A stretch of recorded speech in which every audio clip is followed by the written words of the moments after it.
السلام علیکم۔ آپ کے اپنے چینل ناولس لائبریری میں آپ سب کا تہہ دل سے خوش آمدید کرتی ہوں۔ امید کرتی ہوں کہ آپ لوگ سب ٹھیک ہوں گے۔ الحمدللہ میں بھی ٹھیک ہوں اور بہت ہی پیاری بہت خوبصورت سی ناول لے کر حاضر ہوئی ہوں۔ ہماری ناول کا نام ہے تو نے پار اتارا اور اسے تحریر کیا ہے نگہت عبداللہ نے۔ ہماری ناول روٹ ہیرو بیس ناول ہے اور ہیرو جو آغا جہانگیر ہے بہت ہینڈسم ہوتا ہے پہلے، لیکن ایک حادثے کی وجہ سے اس کا فیس خراب ہو جاتا ہے۔ اسی وجہ سے وہ کسی کو بھی فیس کرنے سے گھبراتا ہے۔ اور جو ہماری ناول کی ہیروئن ہے وہ ایک غریب گھرانے کی لڑکی ہے، ڈرپوک سی، کم ہمت، اور ہیرو اور ہیروئن کی کس طرح سے ملاقات ہوتی ہے وہ بھی جاننا بہت انٹرسٹنگ ہے۔ اور آفس بیس بھی ہے یہ کہانی، ہیپی اینڈنگ ہے اور بہت زبردست بہت اچھی کہانی ہے۔ امید کرتی ہوں کہ ناول آپ لوگوں کو پسند آئے گی۔ بڑھتے ہیں ناول کی جانب۔ اماں ایک جگہ سے انٹرویو کال آ گئی۔ وہ آنگن ہی سے چلاتی ہوئی اندر آئی تو اس کے ہاتھ میں لفافہ دیکھ کر اماں نے اشتیاق سے پوچھا، عبید کا خط ہے کیا؟ اس کی خوشی پل میں غائب ہو گئی اور فوراً جواب بھی نہیں دے سکی۔ سر جھکا کر لفافہ الٹ پلٹ کر دیکھنے لگی اور بھابھی نے کچن ہی سے اس کے ہاتھ میں لفافہ دیکھ لیا تھا۔ وہ بھی کام چھوڑ کر اس کے پیچھے چلی آئی اور اب دروازے میں کھڑی اس کے جواب کا انتظار کر رہی تھی۔ بتاؤ نا، کس کا خط ہے؟ اماں نے حد درجے بے صبری کا مظاہرہ کیا تو وہ گہری سانس کھینچ کر بولی، بھیا کا نہیں ہے۔ بھابھی اس کا جواب سنتے واپس پلٹ گئی اور اماں نے بے دلی سے پوچھا، پھر کس کا ہے؟ کسی کا نہیں ہے۔ ایک جگہ نوکری کی درخواست دی تھی، انہوں نے انٹرویو کے لیے بلایا ہے۔ اماں ہی کی طرح اس نے بھی بے دلی سے جواب دیا اور لفافہ کھولنے لگی۔ کتنی جگہ اپلائی کر رکھا تھا اس نے اور کتنا انتظار تھا کہ کہیں سے تو کال اور اب اس لفافے نے کتنی ہلچل مچا دی تھی۔ اماں اور بھابھی جتنی مشتاق تھی اتنی ہی بیزار نظر آئی تھی، اور اگر پہلے مرحلے پہ اسے پتہ نہ چل جاتا تو اس کی اپنی بھی یہی کیفیت ہوتی۔ بہرحال انٹرویو کی تاریخ دیکھ کر اس نے کاغذ دوبارہ لفافے میں ڈالا، پھر اماں سے پوچھنے لگی، اماں بھیا کو گئے ہوئے کتنے دن ہو گئے ہیں؟ دن؟ اماں نے تعجب سے اسے دیکھ کر کہا، پورے 6 مہینے ہو گئے ہیں۔ 6 مہینے؟ وہ سوچ میں پڑ گئی اور اماں اپنے آپ بولنے لگی، اتنا غیر ذمہ دار تھا تو نہیں؟ دیکھو باہر جا کر سب بھلا بیٹھا ہے، ایک خط خیریت کا نہیں لکھا، اگلے مہینے خیر سے نبیلہ کی گود بھرنے والی ہے، اس کا بھی کوئی خیال نہیں ہے۔ ہاں بھابھی بیچاری بہت پریشان ہے۔ پریشانی کی بات نہیں ہے کیا؟ یہاں تو ہر دم اس کے آگے پیچھے پھرتا تھا اور اب بھابھی کو آتے دیکھ کر اماں خاموش ہو گئی اور وہ زبردستی مسکرا کر بولی، آئیں بھابھی، آپ کن کاموں میں الجھی ہوئی ہے؟ بس 2-4 برتن رکھے ہوئے تھے وہی دھو رہی تھی۔ تم بتاؤ کس کا خط ہے؟ بھابھی پہلے سن چکی تھی کہ عبید کا خط نہیں ہے، اس لیے سرسری انداز میں پوچھا اور اس بار اس نے خوشی سے جواب دیا، انٹرویو لیٹر ہے، کل جانا ہے۔ تم جاب کرو گی؟ بھابھی نے یوں ہی عام سے لہجے میں پوچھ لیا اور وہ ذرا سا ہنس کر بولی، کیوں؟ کیا میں جاب نہیں کر سکتی؟ حالانکہ یہ واقعی اس کے لیے بہت مشکل تھا کیونکہ خاصی ڈرپوک اور بزدل قسم کی لڑکی تھی، اور بھابھی نے بھی شاید اس لیے پوچھا تھا۔ جواباً وہ ہنسی اور بھابھی تو خاموش رہی، لیکن اماں بولی، کیوں نہیں کر سکتی؟ ماشاء اللہ پڑھی لکھی سمجھدار ہو، اگر وقت پر تعلیم کام نہ آ تو پھر کیا فائدہ؟ ایسی تعلیم کا یوں بھی گھر میں بیکار بیٹھی رہتی ہو۔ وہ چپ چاپ سنتی رہی، پھر سارا دن وقفے وقفے سے اماں سیاسی باتیں کر کے اس کو حوصلہ دیتی رہی کیونکہ وہ اسے بہت اچھی طرح جانتی تھی۔ اسکول کالج میں بھی بڑی مشکل سے جاتی تھی۔ اگر اماں سختی نہ کرتی تو شاید ابتدا کلاسوں کے بعد ہی وہ گھر بیٹھ جاتی، اور اس وقت اماں نے یہ تو نہیں سوچا تھا کہ اسے نوکری کرنی ہے، بس ان کی خواہش تھی کہ ان کے بچے خوب پڑھ لکھ جائیں۔ بڑے عبید بھایا تھے، BCom کرنے کے بعد ان کا اپنا ارادہ بھی مزید پڑھنے کا تھا، لیکن ابا کے انتقال کے بعد انہیں تعلیم کو خیر بات کہنا پڑا اور انہوں نے جاب کر لی۔ اس وقت وہ انٹر میں تھی اور اسے پڑھنے کا شوق تو تھا، لیکن وہ باہر نکلنے سے بہت گھبراتی تھی۔ اس کی وجہ بھی تھی، بہت چھوٹی سی تھی، غالباً 5-6 سال کی۔ ایک روز کھیلتے ہوئے گھر سے کچھ دور نکل گئی۔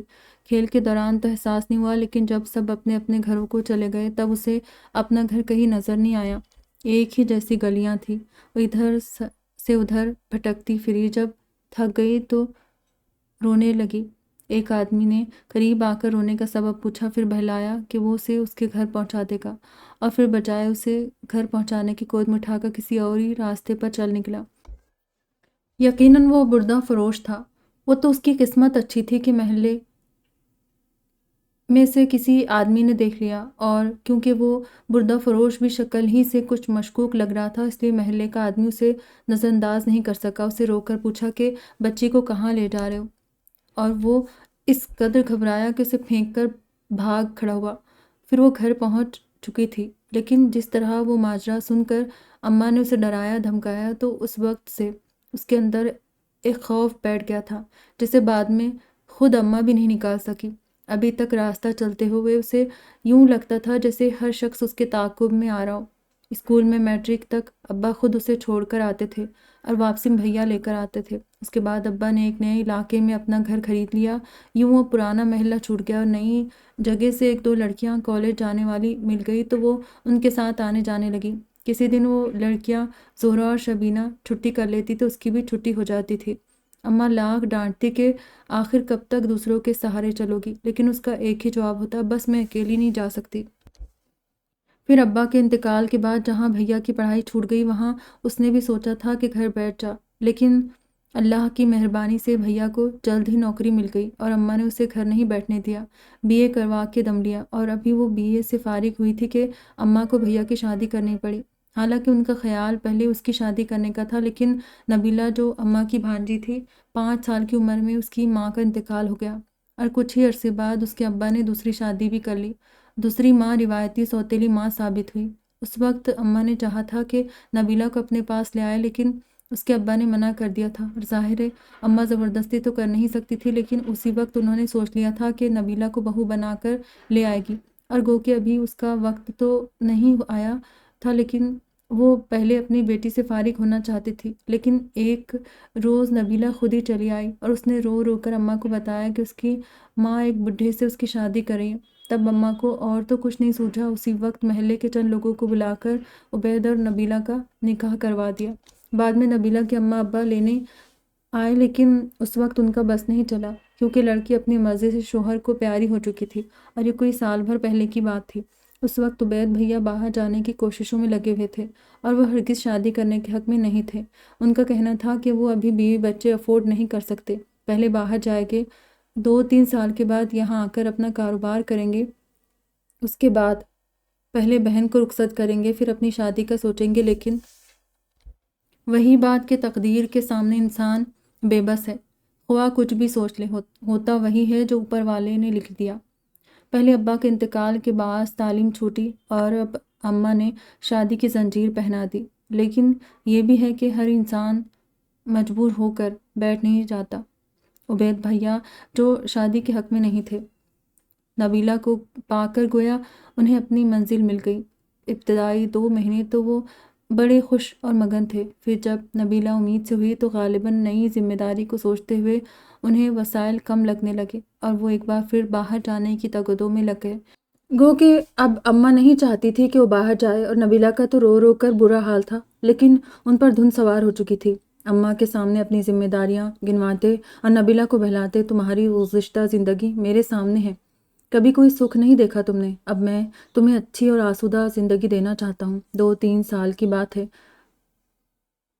گزرتے پتہ بھی نہیں چلے گا۔ اور نبیلہ جیسے ایک عمر کے بعد محبت ملی تھی، وہ ہرگز بھی اس میں 2-3 سالوں کا وقفہ نہیں چاہتی تھی، اور عبید پر اگر اس کی گریہ وزاری کا اثر ہوا بھی تب بھی انہوں نے اپنا جانے کا ارادہ ملتوی نہیں کیا، باہر بھیجنے والی مختلف کمپنیوں کے چکر لگاتے رہے، لیکن وہ سب جتنا پیسہ مانگتی تھی وہ ان کے پاس نہیں تھا۔ پھر ایک ایجنٹ سے ملاقات ہوئی جس نے کمپنیوں کی نسبت کم پیسہ مانگا، لیکن آگے ملازمت کی ذمہ داری نہیں لی، اور انہوں نے سوچا بس ایک بار باہر نکل جائیں گے، آگے ملازمت وہ خود تلاش کر لیں گے۔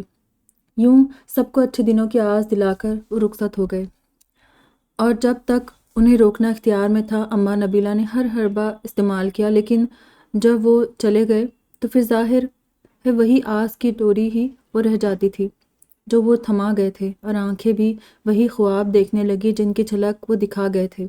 انہوں نے بتایا تھا کہ یہاں سے سنگاپور اور وہاں سے جانے کس راستے سے وہ ملیشیا جائیں گے، اور اسی حساب سے 10ویں دن سے اماں نے خط کا انتظار شروع کر دیا، اور نبیلہ تو جہاں دروازے پر آہٹ ہوتی بھاگتی جاتی، لیکن پتہ نہیں کیا بات تھی کہ 6 مہینے ہو گئے تھے اور ابھی تک خیریت سے پہنچنے کا خط بھی نہیں آیا تھا۔ تشویش کی بات تو تھی، سو اندیشے اٹھتے تھے، ڈراتے، لیکن کوئی کیا کر سکتا تھا؟ ان کی فکر پھر یہاں گھر میں ایک وہی کمانے والے تھے، لاکھ فکریں ہو، پیٹ تو روٹی مانگتا ہے۔ یوں ان کے جانے کے 2 مہینے بعد ہی اماں کو زیادہ گھر کی فکر ستانے لگی۔ آخر وہ خود سلائی کڑھائی میں ماہر ہوتی تو بہت خاموشی سے مشین سنبھال لیتی۔ انہیں سلائی آتی تو تھی، لیکن وہی گزارے والی بات تھی کہ اپنے کپڑے خود ہی سی لیے۔ بہرحال بہت سوچنے کے بعد وہ اس نتیجے پر پہنچی کہ آخر ربیہ کی تعلیم کس دن کام آئے گی، لیکن اس کے ساتھ وہی مسئلہ تھا کہ وہ گھر سے نکلتے ہوئے ڈرتی تھی۔ پہلے وہ یہی کہتی رہی کہ نوکری کرنا اس کے بس سے باہر ہے، لیکن پھر گھر کے حالات کو دیکھتے ہوئے اسے خود میں تھوڑی ہمت پیدا کرنی پڑی۔ ظاہر ہے، اور کون تھا؟ گزشتہ 2 مہینوں سے وہ کتنی جگہوں پر درخواستیں دے چکی تھی، اور آج پہلی بار انٹرویو کال آئی تھی، تو جہاں وہ خوش تھی وہاں اس کا ڈر بھی ساتھ تھا۔ اماں کے سامنے تو اس نے کچھ نہیں کہا، البتہ رات میں جب کپڑے استری کرنے کھڑی ہوئی تو دبے لفظوں میں نبیلہ سے کہنے لگی، بھابھی میں جاؤں گی کیسے؟ نبیلہ اپنا بستر صاف کرنے میں لگی تھی، سمجھی نہیں وہ کس حساب سے کہہ رہی ہے، جبکہ وہ آرام سے بولی، بس سے بس سے تو جاؤں گی، لیکن اکیلے کیسے؟ ہائے! نبیلہ کمر پر ہاتھ رکھ کر سیدھی کھڑی ہوئی، پھر اسے دیکھ کر ہنسنے لگی۔ ہنسنے کی نہیں ہو رہی، وہ پیٹھ موڑ کر جلدی جلدی استری کرنے لگی۔ تم نے بات ہی ایسی کی، ہنسی آ گئی، ورنہ کس کمبخت کو ہنسنے کا دل چاہتا ہے؟ نبیلہ اپنی جگہ پر لیٹتے ہوئے بولی اور قدرے توقف کے بعد پھر کہنے لگی، واقعی یہ تم پر ظلم ہے، اور عبید کو معلوم ہی بھی تھا کہ اس گھر میں لائن سے تینوں عورتیں کچھ نہیں کر سکتی، پھر بھی اس طرح چھوڑ کر چلے گئے۔ میرا خیال ہے بھیا گئے ہی اسی لیے ہے کہ ہم کچھ کرنا سیکھ جائے۔ نبیلہ کے لہجے کا تعسف محسوس کر کے اس نے ہلکے پھلکے انداز میں کہا، نہیں ربیہ، یہ تو دل کو بہلانے والی بات ہے۔ اچھا چھوڑے، یہ بتائے آپ کے خیال مجھے نوکری مل جائے گی؟ اس نے خوبصورتی سے موضوع بدلا۔ میں کیا کہہ سکتی ہوں، ویسے تمہارا اپنا کیا خیال ہے؟ کیوں؟ اس لیے کہ وہاں اور بھی لڑکیاں ہوگی، اور ظاہر ہے میں جب ڈھنگ سے بات ہی نہیں کر سکوں گی تو۔ اس نے مایوسی سے نفی میں سر ہلایا، بے وقوف ہو تم، خواہ مخواہ ڈرتی ہو، بس ذرا سا اپنے اندر اعتماد پیدا کر لو، پھر تمہاری طرح کوئی بول ہی نہیں سکتا۔ نبیلہ نے اس کی ہمت بندھائی، سچ کہہ رہی ہے؟ بالکل سچ، بس تو کل میری نوکری پکی، وہ کہتے ہوئے اپنی جگہ آ لیٹی۔ وہ مطلوبہ ایڈریس پہنچ گئی تھی، لیکن جو اس کی حالت تھی یہ وہی جانتی تھی۔ ہاتھ پیر ٹھنڈے ہو رہے تھے اور چہرے سے گرم بھاپ نکل رہی تھی، بار بار ٹھنڈے ہاتھوں سے چہرہ تھپتھپاتی اپنی باری کا انتظار کرنے لگی، دل ہی دل میں قرآنی آیات کا ورد بھی کرتی رہی تھی۔ حقیقتاً بڑا مشکل وقت تھا، خصوصاً اس کے لیے۔ کتنی بار دل چاہا یہیں سے واپس پلٹ جا، لیکن حالات اب ایسے ہو گئے تھے کہ اگر 1 مہینہ اور آمدنی کا کوئی ذریعہ نہ بنا تو یقیناً فاقوں کی نوبت آ جاتی۔ پھر اگلے مہینے نبیلہ کے ہاں ولادت بھی ہونے والی تھی، پتہ نہیں کیا ہوگا۔ وہ یہی سوچ کر کڑ رہی تھی کہ اس کا نام پکارا گیا، چونک کر کھڑی ہوئی اور اندر جاتے ہوئے سچ مچ اس کی ٹانگیں کانپ رہی تھی۔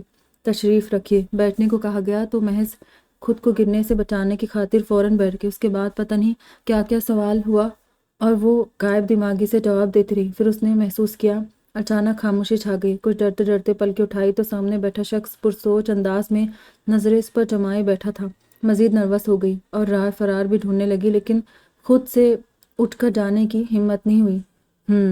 کتنی دیر بعد کی صورت میں گہری سانس کھینچی، پھر اسے مخاطب کیا، مس ربیہ۔ وہ خود پر قابو پانے میں بری طرح ناکام ہو رہی تھی، بڑی مشکل سے جی کی آواز نکال سکی، آپ پلیز وہاں تشریف رکھیں، میں ابھی آپ سے بات کرتا ہوں۔ اس نے اشارے کی سمت بائیں طرف دیکھا، پھر اٹھ کر وہیں آ بیٹھی۔ عجیب سی الجھن سمجھ میں نہیں آ رہا تھا، یہاں کیوں بٹھایا گیا ہے اور مزید کیا بات کرنی ہے، جبکہ دوسری لڑکیاں تو سوال جواب کے بعد باہر جا رہی تھی۔ وہ بے دھیانی میں اس شخص کو دیکھنے لگی، اچھا خاصا ادھیڑ عمر، کن پٹیوں پر بال سفید، البتہ چہرے پر تفکرات کی لکیریں نہیں تھی۔ پھر جس شائستگی سے وہ لڑکیوں سے بات کر رہا تھا، اس سے دھیرے دھیرے اس کے اندر کا خوف کم ہونے لگا۔ جب تمام لڑکیوں کے انٹرویو ہو چکے تب پھر اس کی باری آئی۔ آئیے بی بی، یہاں آ جائیے، اور اس بار وہ قدرے سہولت سے اٹھ کر ان کے سامنے آ بیٹھی تو انہوں نے ہلکے پھلکے انداز میں پوچھا، یہ بتائیے یہاں آتے ہوئے آپ اتنا ڈر کیوں رہی تھی؟ اب تو نہیں ڈر رہی۔ وہ جتنی بے ساختگی سے بولی اتنا ہی بے ساختہ ان کا کہکہا تھا۔ Very good. کچھ دیر تک اسی انداز میں اسبات میں سرلاتے رہے، پھر سنجیدہ ہو کر کہنے لگے، ایسا ہے بی بی کہ جس جاب کے لیے آپ نے اپلائی کیا ہے اس کے لیے آپ بالکل سوٹ نہیں کرتی۔ مجھے بہت ایکٹیو لڑکی چاہیے۔ جی۔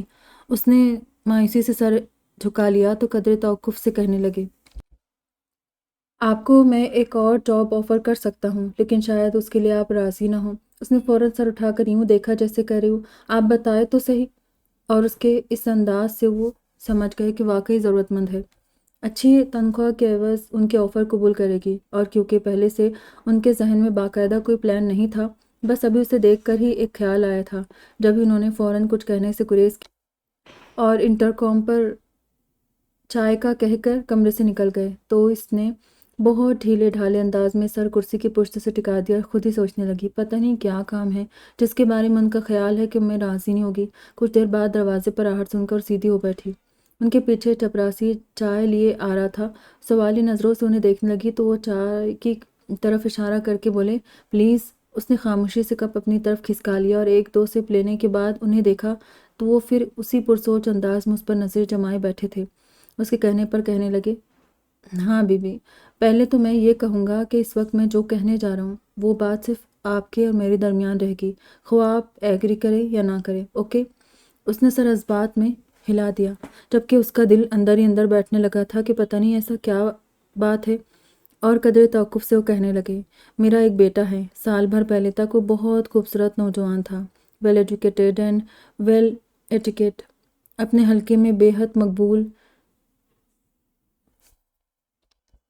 میرا خیال ہے آپ سمجھ سکتی ہے کہ ایک بڑے خاندان کا لڑکا جو خوبصورت بھی ہو، تعلیم یافتہ بھی ہو اور دولت مند بھی، کس طرح لوگ اسے سراہتے ہوگے۔ لہٰذا مختصر میں آپ کو بتاتا ہوں کہ سال بھر پہلے وہ اپنے کسی دوست کے لیبارٹری میں اس کے ساتھ کھڑا تھا کہ وہاں اس کے ساتھ ایک حادثہ ہوگا۔ کسی کیمیکل کی تیاری کے دوران بوتل پھٹ گئی اور میرا بیٹا جو قریب ہی کھڑا تھا، سارا کیمیکل اڑ کر اس کے چہرے کو بری طرح جھلسا گیا۔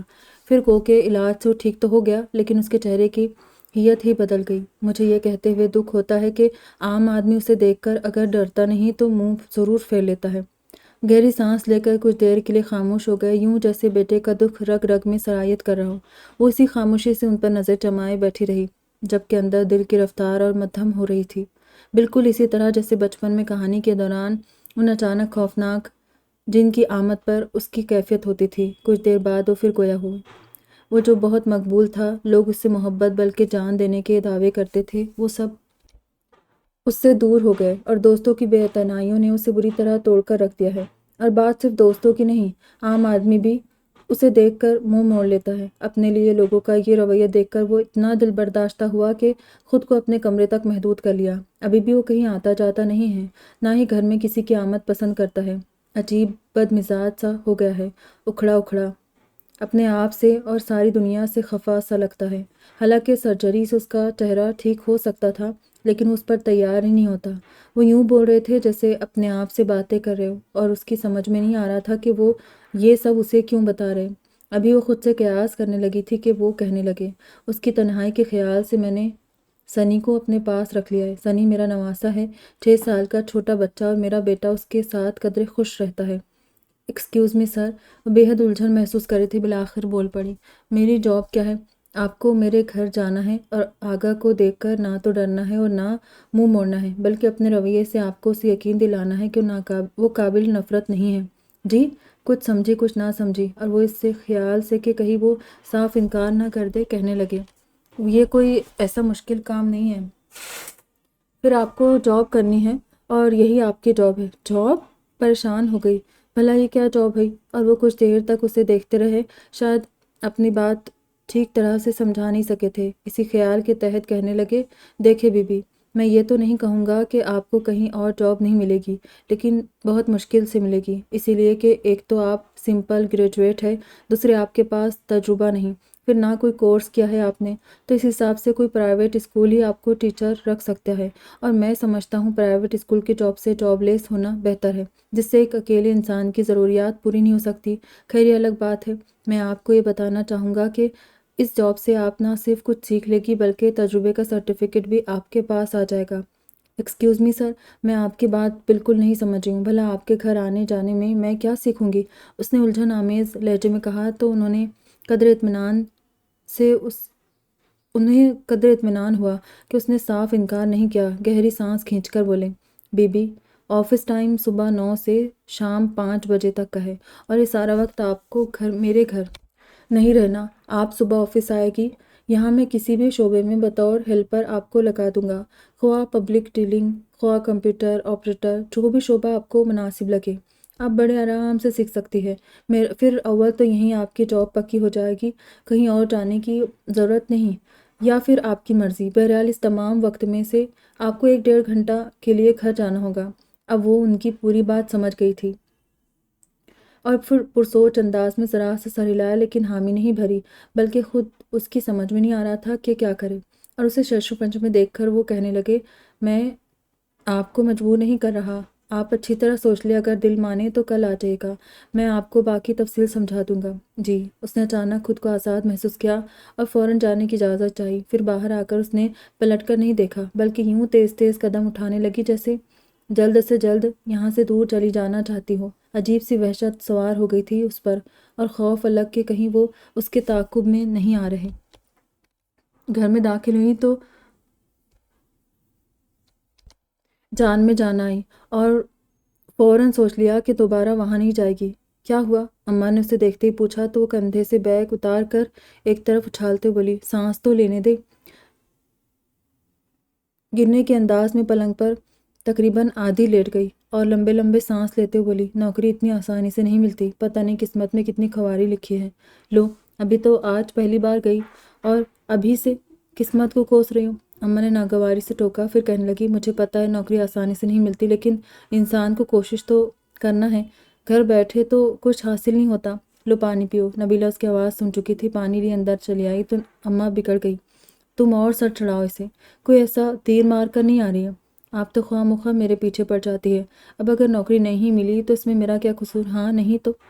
وہ نبیلہ کے ہاتھ سے گلاس لیتے ہوئے وہاں سے اٹھ کر دوسرے کمرے میں آ گئی اور اسی طرح بڑبڑاتی رہی۔ کچھ دیر بعد نبیلہ اس کے پاس آ کر چپ چاپ بیٹھ گئی۔ جب اس کا بڑبڑانا ختم ہوا تب کہنے لگی، تمہیں اماں کی باتوں کا برا نہیں ماننا چاہیے، ایک تو عبید کی فکر، دوسرے گھر کی پریشانی۔ ہاں، ایک وہی تو جس سے پریشان ہے، ہمیں تو فکر ہی نہیں ہے، وہ خفگی سے بولی تو نبیلہ اسے سمجھاتے ہوئے کہنے لگی، پریشانی تو بے شک ہم سب کی ہے، پھر بھی ہمیں انہیں حوصلہ دینا چاہیے۔ انہیں غصہ اس بات پر نہیں آیا کہ تمہیں نوکری نہیں ملی، بلکہ تمہارے مایوس ہونے پر وہ خفا ہوئی ہے، اور میں بھی یہی کہوں گی کہ اتنی جلدی مایوس نہیں ہونا چاہیے۔ قدرے توقف کے بعد کہنے لگی، ایک تو مجھ سے اب زیادہ دیر بیٹھا نہیں جاتا، خیر ڈیلیوری کے بعد میں کچھ کروں گی۔ کہ آپ کیا کرے گی؟ اس نے چونک کر پوچھا۔ سلائی ہی کر لوں گی، اگر قسمت میں اسی طرح لکھا ہے تو یوں ہی صحیح، عبید تو پتہ نہیں۔ نبیلہ کی آنکھیں اچانک آنسوؤں سے بھر گئی، آواز ساتھ چھوڑ گئی تو جلدی سے اس کا ہاتھ تھام کر بولے، رونا نہیں بھابھی، بھیا اگر بدل گئے ہیں تو کم نہیں کرے، دیکھیے گا ایک دن کتنا پچھتائیں گے۔ اور اس ایک لمحے میں وہ فیصلہ کر کے بولی، اور اب آپ کو کچھ بھی کرنے کی ضرورت نہیں ہے، مجھے جاب مل گئی ہے۔ کیا؟ نبیلہ نے بے یقینی سے دیکھا تو مسکرا کر بولی، میں سچ کہہ رہی ہوں، اماں کو تمہیں یوں ہی تنگ کر رہی تھی، مجھے کل سے ہی جانا ہے۔ تو جاؤ، پہلے اماں کو بتاؤ، آپ بتا دیں مجھے تو وہ ڈانٹے گی۔ وہ نبیلہ کو بھیج کر خود لیٹ گئی، نئے سرے سے ساری باتیں سوچنے لگی تو اب اس کے ذہن میں کتنے سوال اٹھنے لگے تھے۔ وہ ایک بار پھر ان کے سامنے بیٹھی تھی اور انہیں جیسے اس کے آنے کا یقین تھا، جب ہی نہ چونکے نہ حیرت کا اظہار کیا، اس کے برعکس بڑے آرام سے پوچھنے لگے، ہاں بولے مس ربیہ، آپ نے اپنے لیے کس شعبے کا انتخاب کیا؟ اور وہ کل سے سارا وقت جاب کے بارے میں سوچتی رہی تھی، لیکن اس طرف دھیان ہی نہیں گیا۔ جب ہی بیوقوفی کی طرح دیکھنے لگی تب وہ خود ہی کہنے لگے، میرا خیال ہے آپ کے لیے کمپیوٹر ٹھیک رہے گا، جلدی سیکھ جائے گی۔ میرے پاس مس یاسمین کام کرے گی، آپ ان کے پاس بیٹھ جائیں، پھر 3-3:30 بجے میرے گھر چلی جائے گا۔ یس سر۔ لیکن اب جب یہ طے ہو گیا تھا کہ وہ ان کی ملازم ہے تو کچھ پوچھتے ہوئے جھجک سے گئی، ہاں ہاں کہیے۔ انہوں نے حوصلہ دیا تو کہنے لگی، وہ سر آپ کے گھر میں میرا تعارف کیا ہوگا؟ آپ سنی کی ٹیوٹر بن کر جائے گی، میں اپنی مسز کو فون کر دوں گا کہ سنی کے لیے ٹیوٹر بھیجا ہوں، اور کوئی بات؟ نو سر۔ وہ کہتے ہوئے اٹھنے لگی کہ انہوں نے روکا، ایک منٹ، پھر دراز میں سے ایک لفافہ نکال کر اس کے سامنے رکھتے بولے، اس میں میرے بیٹے کی حالیہ تصویر ہے، اچھی طرح دیکھ لے، میں نہیں چاہتا کہ اسے اچانک سامنے سے دیکھ کر دوسرے لوگوں کی طرح آپ بھی بلا ارادہ ہی صحیح منہ موڑ لیں۔ جی، پتہ نہیں کیوں اس کا دل زور زور سے دھڑکنے لگا اور ان کے سامنے تصویر دیکھنے کی ہمت نہیں ہوئی کہ کہیں اس کی کوئی غیر اختیاری حرکت ان کے لیے دکھ کا باعث بنے یا انہیں ناگوار گزرے۔ اسی خیال کے تحت اس نے لفافہ اٹھا کر اپنی گود میں رکھ لیا، پھر پوچھنے لگی، مس یاسمین کہاں بیٹھتی ہے؟ میں انہیں بلاتا ہوں۔ انہوں نے انٹرکام پر مس یاسمین کو بلایا اور اس کے سامنے آنے پر اس کے تعارف کے ساتھ بتایا کہ وہ اس کے پاس بیٹھے گی۔ پھر وہ مس یاسمین کے ساتھ ہی ان کے کمرے سے نکل آئی۔ پہلا دن تھا، وہ بس مس یاسمین کو کمپیوٹر کے ساتھ کھیلتے ہوئے دیکھتی رہی۔ اسے وہ کھیلتی ہوئی لگ رہی تھی اور دلچسپ کھیل تھا کہ بٹن دبانے سے کبھی کوئی فگر سامنے آیا، کبھی کوئی چارٹ اور کبھی جیسے سارا کچھ گٹ مٹ ہو جاتا۔ ایک دو بار اس کا دل چاہا وہ آنکھیں بند کر کے کی بورڈ پر انگلیاں چلانا شروع کر دے، اس کے بعد دیکھے کیا ہوتا ہے۔ تم نے ابھی گریجویشن کیا ہے؟ یاسمین نے پوچھا تو اپنی سوچوں سے نکل کر بولی، نہیں، گزشتہ سال۔ ایک سال کیا کرتی رہی؟ کچھ نہیں، اطمینان سے گھر بیٹھی رہی۔ گھر میں بھی کہیں اطمینان ہوتا ہے؟ اسکرین پر نظر جمایا یاسمین نے کہا تو وہ حیران ہو کر بولی، کیا مطلب؟ اور کہاں ہوتا ہے اطمینان؟ گھر میں بہرحال نہیں ہوتا، 100 بکھیڑے، خواہ مخواہ کی ٹینشن، بچوں کا شور، بھاوجوں کی چک چک، اماں کا ٹوکنا، ابا کا چلانا، شام میں بھائی آئے تو ان کی بک بک، خدا کی پناہ، ایک لمحے کا اطمینان نہیں ہوتا۔ اس نے 1 منٹ میں اپنے گھر کا نقشہ کھینچ دیا اور وہ کیا کہتی ہنس بھی نہیں سکی۔ تب یاسمین اسے دیکھ کر پوچھنے لگی، تمہارے گھر میں یہ سب نہیں ہوتا کیا؟ نہیں، میرے گھر میں اپنے اتنے افراد نہیں ہیں۔ خوش قسمت ہو۔ کتنے آرام سے اس نے اسے خوش قسمت قرار دے دیا اور اس بار وہ ذرا ہنس کر رہ گئی۔ پھر جب 3 بجے وہ آفس سے نکلی تو ڈرائیور گاڑی لیے موجود تھا۔ اسے دیکھتے ہی دروازہ کھول دیا، بیٹھ گئی۔ جیسے ہی گاڑی چلی اس نے بیگ میں سے تصویر والا لفافہ نکال لیا۔ صبح سے اس کا دھیان اس طرف تھا لیکن آفس میں دیکھنے کی ہمت نہیں ہوئی تھی کیونکہ خود اسے غیر اختیاری حرکت سرزد ہونے کا خدشہ تھا، اور ابھی بھی کتنی دیر تک وہ بس لفافے کو ہی گھورتی رہی۔ پھر جب اسے یہ خیال آیا کہ کہیں اسی میں راستہ تمام نہ ہو جائے، اس نے دھیرے دھیرے تصویر نکالی اور کیونکہ اس پر نظر جمائے بیٹھی تھی تو سچ مچ اس کے رونگٹے کھڑے ہو گئے، اور ایک لمحے کے بعد اس نے آنکھیں بند کر لی۔ سینے کے اندر دور دور تک کوئی آواز نہیں تھی، گویا دل جیسے بند ہو گیا تھا، اور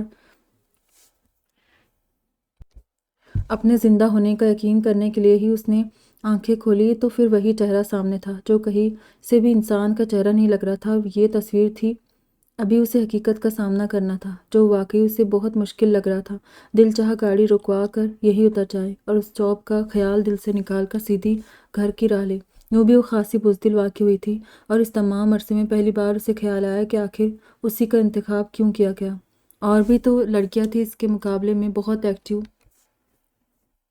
اس نے شیشے سے باہر نظر دوڑائی، پتہ نہیں کون سا علاقہ تھا، اور وہ یہاں سے واپسی کا سوچنے لگی تھی کہ عالمگیر صاحب کی بات یاد آئی۔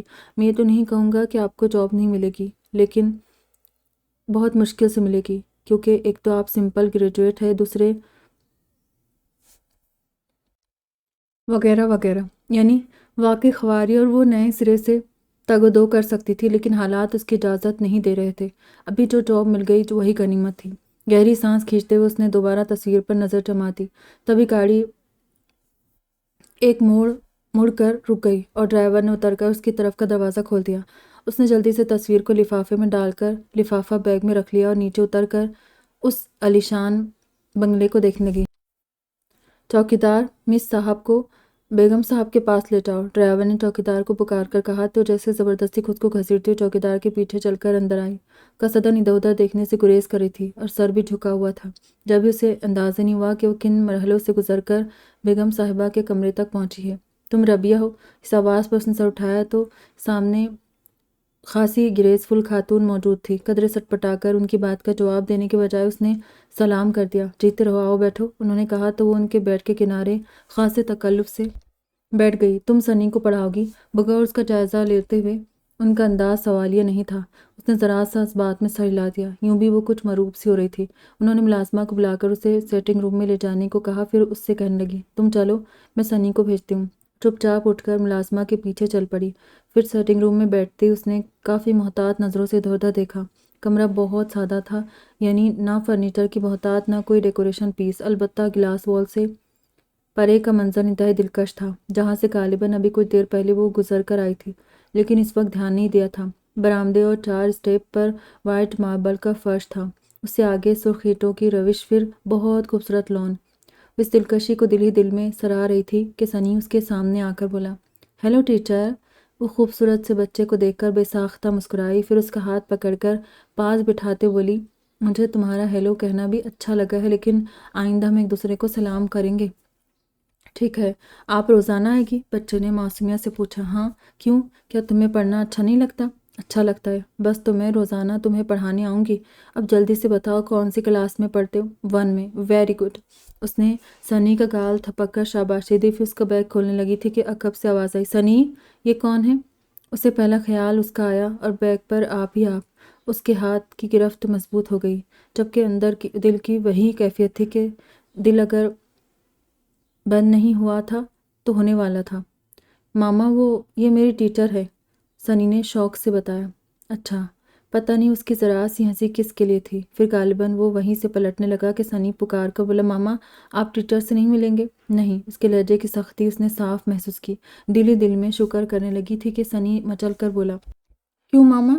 اتنی اچھی ٹیچر ہے، آپ نہیں انہیں آ کر ہیلو کہے؟ پھر غالباً اس کی بات یاد آنے پر کہنے لگا، ہیلو نہیں، سلام کریے، چلیے آپ میرا سلام کہہ دیں۔ اس نے شاید بچے کا دل رکھا اور بچے کی سمجھ میں نہیں آیا اس کا سلام کیسے کہے، تب اس کی کلائی پر ہاتھ رکھ کر بولا، ٹیچر سلام کرے نا۔ اور ظاہر ہے بچے کا تو بہانہ تھا، اصل میں تو شاید وہ اسی کی ٹیچر تھی، اس لیے بھیجی گئی تھی، پھر کب تک نظر چراتی۔ اس خیال کے تحت اچانک ہی جانے کیسے ہمت کر کے وہ اپنی جگہ سے کھڑی ہو گئی اور پوری اس کی طرف گھوم کر بولی، السلام علیکم۔ وہ ایک لمحے کو اپنی جگہ حیران ہوا، پھر غالباً اس سے اپنا آپ چھپانے کی خاطر فوراً اس کی طرف سے پیٹھ موڑ گیا، اور جس لمحے سے وہ خوفزدہ تھی وہ گزر چکا تھا، یوں کہ پتہ بھی نہیں چلا۔ تب وہ سہولت سے بولی، سلام کا جواب تو دے دیتے ہیں۔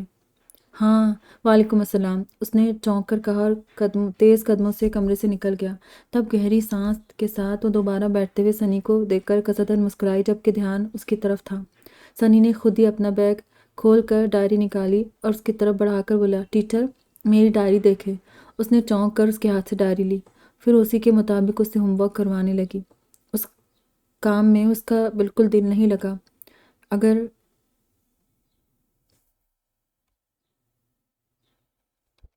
اسے ایسا کوئی شوق ہوتا تو وہ بڑے آرام سے گھر بیٹھ کر بچوں کو ٹیوشن پڑھا سکتی تھی، البتہ کمپیوٹر کا کھیل اسے اچھا لگ رہا تھا۔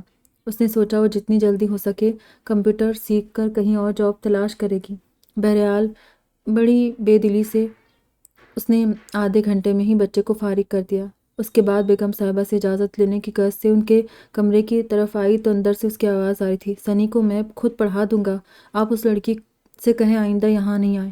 بیٹا سنی تمہارے ساتھ صرف شرارت کرتا ہے، پڑھ نہیں سکتا۔ کیا پہلے تم کوشش نہیں کر چکے تو؟ میرا اپنا موڈ نہیں تھا، اب سنجیدگی سے پڑھاؤں گا۔ ٹھیک ہے، تم بھی پڑھا لینا اور گھنٹہ بھر ربیہ بھی۔ نہیں مما، اور کوئی نہیں، بس آپ اسے منع کر دے، بچوں جیسے ضدی لہجے میں بولا، اور ان کی مزید کوئی بات سنے بغیر کمرے سے نکلا تو اسے دیکھ کر ٹھٹک گیا اور وہ بالکل غیر ارادی طور پر سر جھکا گئی۔ یوں بھی زیادہ دیر تک اس پر نظر جمانا ممکن نہیں تھا۔ جب وہ قریب سے نکل کر چلا گیا تب وہ کمرے میں داخل ہو کر بولی، میرے لیے کیا حکم ہے بیگم صاحبہ؟ تم اس کی باتیں سن چکی ہو، اب میں کیا کہوں؟ انہوں نے کچھ بھی کہنے سے معذوری ظاہر کی تو اس نے انجان بن کر پوچھا، وہ کیوں منع کر رہے ہیں؟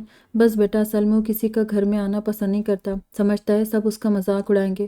انہوں نے تعصب سے کہا تو کچھ دیر رک کر بولی، اگر آپ اجازت دیں تو میں خود ان سے بات کر لوں۔ تم؟ انہوں نے حیران ہو کر اسے دیکھا، پھر دیکھ کر بولی، دکھ سے بولی، وہ تم سے ٹھیک سے بات نہیں کرے گا، میرا مطلب ہے ہو سکتا ہے تم پر چیخنے چلانے لگے اور تم سے فوراً نکل جانے کو بھی کہہ سکتا ہے۔ پھر بھی میں ایک کوشش کر کے دیکھ لیتی ہوں۔ وہ ان کی باتوں پر اندر ہی اندر جزبز ہو کر بولی، اور یہ اس کی مجبوری تھی، ورنہ اس کا اپنا دل چاہ رہا تھا کہ فوراً یہاں سے چلی جائے اور دوبارہ کبھی پلٹ کر نہ آئے۔ تمہاری مرضی۔ ان کی اجازت ملتے ہی وہ ان کے کمرے سے نکل آئی۔ لاؤنج میں کھڑے سنی سے اس نے اس کے ماما کا پوچھا اور اس کے کمرے کی طرف آ گئی۔ کمرے کا دروازہ لاک نہیں تھا، پھر بھی اس نے ہلکے سے نوک کیا اور کمین کی آواز پر دل مضبوط کر کے اندر داخل ہوئی۔ غالباً اس کا اسٹڈی روم تھا۔ دیوار گیر الماریوں میں ترتیب سے کتابیں سجی تھی۔ کمرے کے درمیان میں بڑی سی ٹیبل جس کے اطراف 6 کرسیاں رکھی تھی، وہیں وہ بیٹھا تھا۔ دروازے کی طرف اس کی پشت تھی۔ کچھ دیر پہلے وہ اسی طرح بیٹھی تھی اور وہ عقب سے آیا تھا، اب وہ عقب میں کھڑی تھی۔ بڑی دقتوں سے خود کو بولنے پر آمادہ کیا تو اس نے